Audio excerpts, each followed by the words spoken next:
Hello and welcome back to Only One Stories. My name is Bonnie and today I'm going to tell you another terrible story. This is the story of the movie theater popcorn shooting. This story takes place on January the 13th, 2014 in the Wesley Chapel movie theater in Florida. And it involves two couples specifically. So the first couple is Curtis and Vivian Reeves. Curtis was 71 years old at the time in 2014, and he was a retired police officer. He started his career as a police officer in 1966, and he worked in Tampa, Florida. During his career, he did a variety of different things, including a homicide detective. He worked on the bomb squad. He was part of the SWAT team. And so he had a lot of experience as a police officer dealing with a variety of lots of different situations. He and his wife, Vivian, decided to go to the movie theater that day like they often did.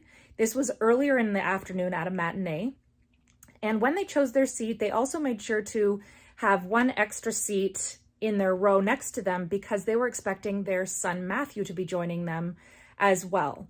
So the second couple that is involved is Chad and Nicole Oulson. Chad was 43 years old and he was a Navy veteran, and he also was a salesperson in the motorcycle dealership. And he and his wife, Nicole, decided to go to the movie theater that day. She took the day off work so that they could have sort of a movie date. And they went earlier in the day so that they could be back in time to pick up their daughter, who was at daycare at that time. They had a young daughter and she was being babysat. Both couples were at the movie theater that day at the matinee showing of a movie that had just come out a few days earlier than that called The Lone Survivor. As they were settling into their seats and getting ready to watch the movie, as a lot of people do, Chad decided to scroll around on his cell phone during the beginning parts of the previews. So the movie itself hadn't begun yet, and one of the things that he was checking on his cell phone was to check some of his texts and just to see how his daughter was doing, because she had been teething, I believe, so she wasn't really feeling that great. And so he was just checking in with the babysitter to see how his little daughter was. And it was at that time that Curtis noticed Chad's cell phone screen, the light from it, since it was dark in the theater at that time. And it was really annoying to Curtis. Curtis and Vivian particularly liked to get there in time so that they could watch the previews to see the upcoming movies and the trailers and everything. And so when he noticed the light from Chad's screen of his cell phone, he was really annoyed because Chad was still on his phone. He wasn't talking on the phone, but he could still see the light and the glare, and he thought it was really rude that Chad had ignored that rule.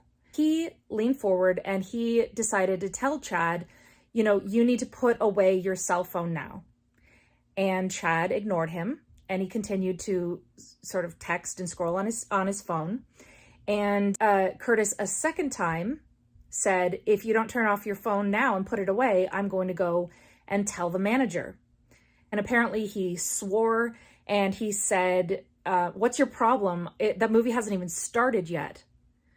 Which it hadn't started. The actual movie itself hadn't started yet, but the previews were on, the lights were down, how it is at that in-between sort of portion.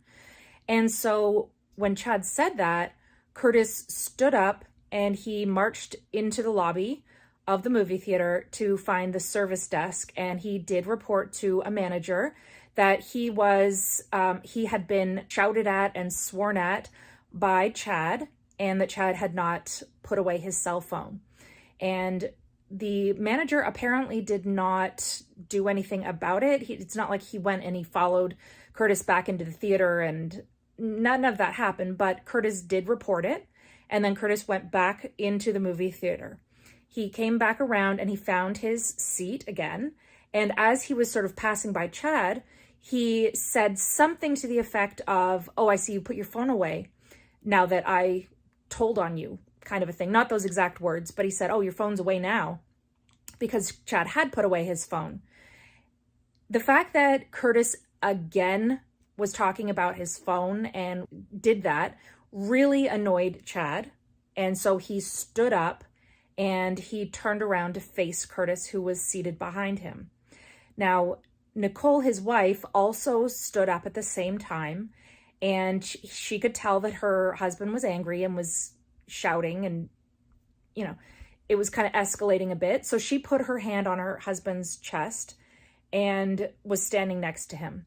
Curtis was still in a seated position in his seat, and he claims that he was really afraid.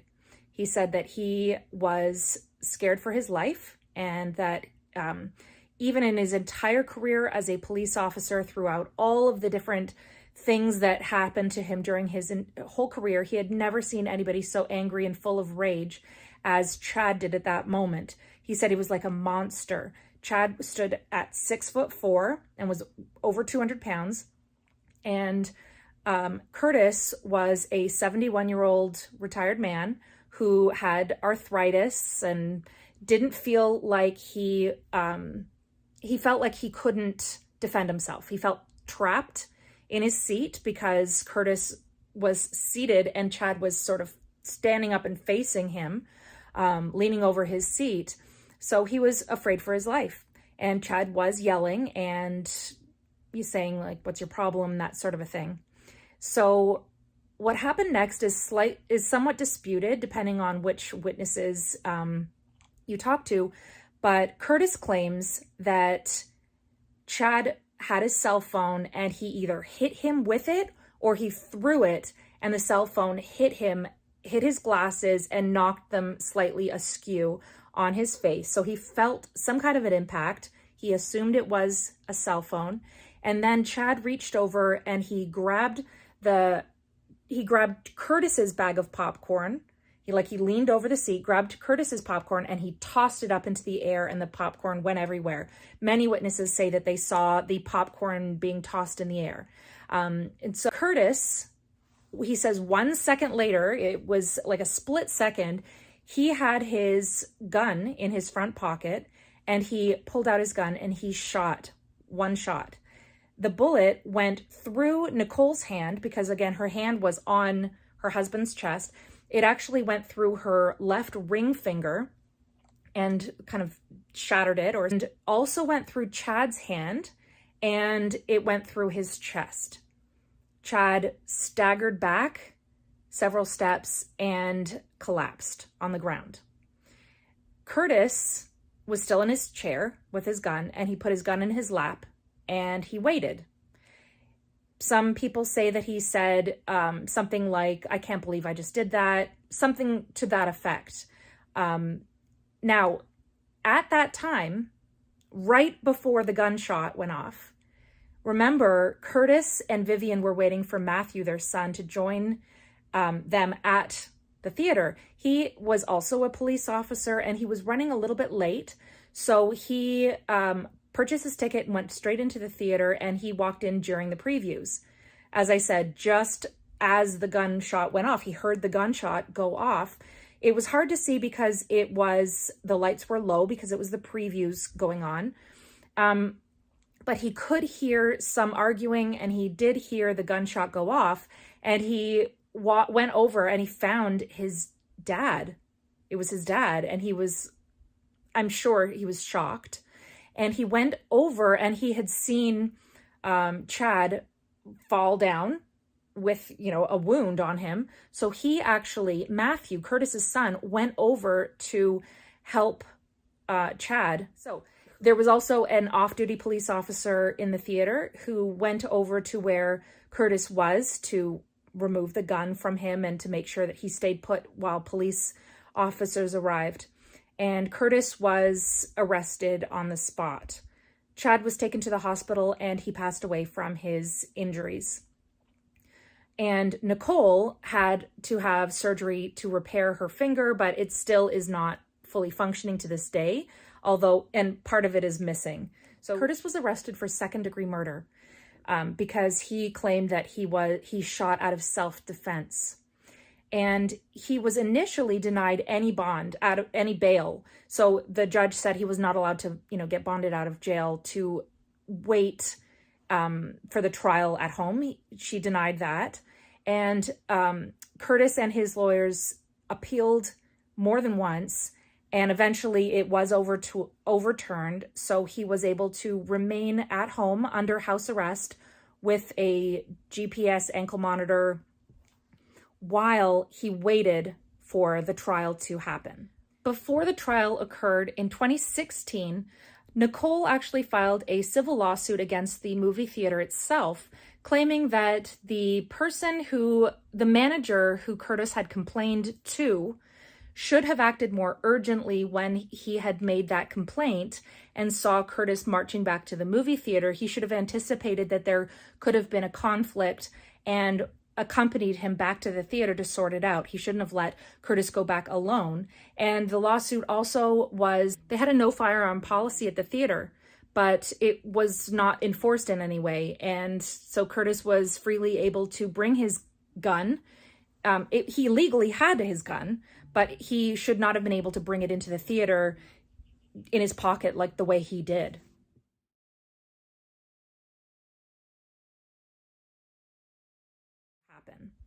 In 2017, there was a hearing for the stand your ground defense. People were made aware of this stand your ground defense, especially during the Trayvon Martin shooting. And basically, in order for this to be a defense where you could automatically just be acquitted if the judge agrees with it. So during this hearing in 2017, they gave all of the details. It was almost like a full trial, but the judge heard all of the information and ultimately denied him that defense. So you have to prove that you are using your gun in order to defend yourself because you believe you're going to be killed, so your life is in danger, or you are imminently going to have great bodily harm done to you. And the judge disagreed that that was the case. So that's why the stand your ground, and if he had won that hearing, then he would have not had to go to trial. But the judge denied that, so then he did have to await the trial. And it actually took 8 years before the trial occurred, 8 years from the event happening to the trial itself, which took place this past February in 2022. The trial took place in Pasco County, and the state, or the prosecution side, their whole case was that Curtis was completely inappropriate for using his gun in that situation. They said that he should be charged with second-degree murder as well as great bodily injury because of Nicole's injury to her hand. And so their point was that Curtis should never have used his gun, should never have shot at Chad, because it was just not that type of a situation. It was completely not only unnecessary, but it also endangered everybody else who was in that movie theater that day. They said as a police officer, he should have, or a former police officer with all of his extensive history and experience, he should have known how to de-escalate the situation. And he had actually never once fired his service weapon at all in his entire career. He had never had a situation where he needed to use his gun. So they said that this was definitely not a situation where he was just had popcorn thrown at him. It wasn't a deadly weapon. Chad was just yelling at him. He was not in danger for his life.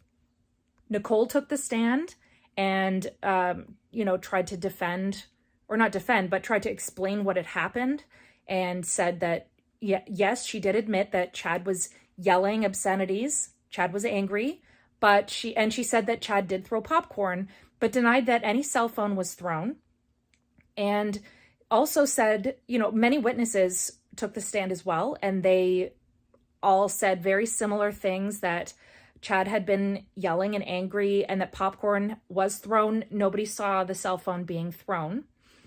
Curtis's children, his son Matthew, who did witness some of the events, took the stand, as well as his daughter. And the daughter said how frail he had been, and he had arthritis, and he had really declined in his old age since he had retired. And they tried to really kind of play up that fact that he was no comparison to Chad, who Chad was 6'4". He was over 200 pounds. He was much younger and stronger. And so there was an unbalance in that way. The defense's whole point was that it was all about perception. They didn't claim that popcorn was a deadly weapon. Their point was that Curtis, perceived that his life was in danger and that he could not defend himself with his hands, and he had to use his weapon in order to actually protect himself. After 3 hours of deliberation, the jury in this trial acquitted Curtis Reeves of second-degree murder, so he was found not guilty and he was free. This was not actually the first time that Curtis had a similar sort of problem or complaints with other fellow moviegoers. Now, nothing else had escalated to this point where he actually pulled out a gun, but it's interesting to note that this is sort of a bit of a pattern for Curtis.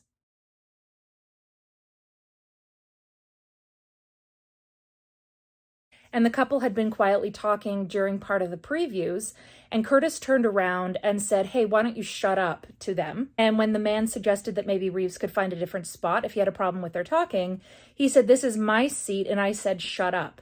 So it sounds like he was quite confrontational and a bit aggressive or rude when he felt like he was being disrespected during previews. I guess he had a real pet peeve about people disobeying the rules that he thought there were in the movie theater. And another couple, just 2 weeks before Chad was shot at the exact same movie theater, they had a very similar confrontation with Curtis when he said, "Can you guys please stop texting" during the previews? And they did stop, but then when the female went to go out to the washroom, Curtis followed her out, and she just felt really weird about it. And she remembers thinking, like, what is wrong with this guy? He just seemed to take it so personally. Now those other previous examples just sort of ended there because nobody took it any further. Nobody escalated the issue. But both couples ended up contacting the authorities when they recognized Curtis after he had been arrested and the story had come out on the news, and they offered to tell their stories, but they were not ultimately asked to testify. Today, Nicole Oulson is a widow with a 10-year-old daughter, and I just think it's devastating that Nicole and her daughter had to go through this. I mean, was Chad right for yelling at Curtis? Maybe not. Should he have thrown the popcorn in this old man's face and screamed and, sworn at him? No, but in my opinion, I just think it's awful for Nicole and her daughter to have lived through this, and for the rest of their lives, she can no longer grow old with her husband. She can no longer have any of these memories that she would look forward to. I mean, their child now has no father. It's just a ripple effect. It affected so many people, not to mention everybody who was in the theater and who had to witness this traumatic shooting. It's also awful for Curtis's wife. I mean, it's just so ridiculous that it escalated to that point. So now that Curtis Reeves has been acquitted of all the charges and the trial is over and he can sort of move on with his life, he's very happy that he can try to get back to normal and enjoy the rest of his life with his family. And when he was asked by a reporter after the trial what the lesson was in all of this, if there was one, he said, "Well, I'm not sure if there's a lesson, but maybe it's that society is really hostile and we should get back to trying to respect one another." So wouldn't it be nice if the lesson was to have less gun violence? You don't need to carry a gun to a movie theater. You don't have to resort to that kind of violence over conflict over a cell phone. I mean, it's just, that is the story of Curtis Reeves and the movie theater popcorn shooting. And thank you so much for joining me on Only One Stories. I am very curious about your opinions on this verdict, and I'd love for you to comment below and let me know what you think on this case, and let me know if you agree with what the jury found. Do you think that Curtis should have been found guilty of essentially killing a man? Or do you think he was justified in what happened? I hope you come back again. If you liked this story and you would like to hear more similar true crime stories, then please subscribe and or like or not. It's up to you. So thanks again for everybody who has been so supportive of my first few videos up on my channel. If you're interested in following me on social media, you can check my information linked below. And I tell a lot of true crime stories, slightly shorter versions, on my TikTok. So you can follow me there. And if you want to check out my adorable little knitted things that I make, you can also check out my store called Only One Knit Toys.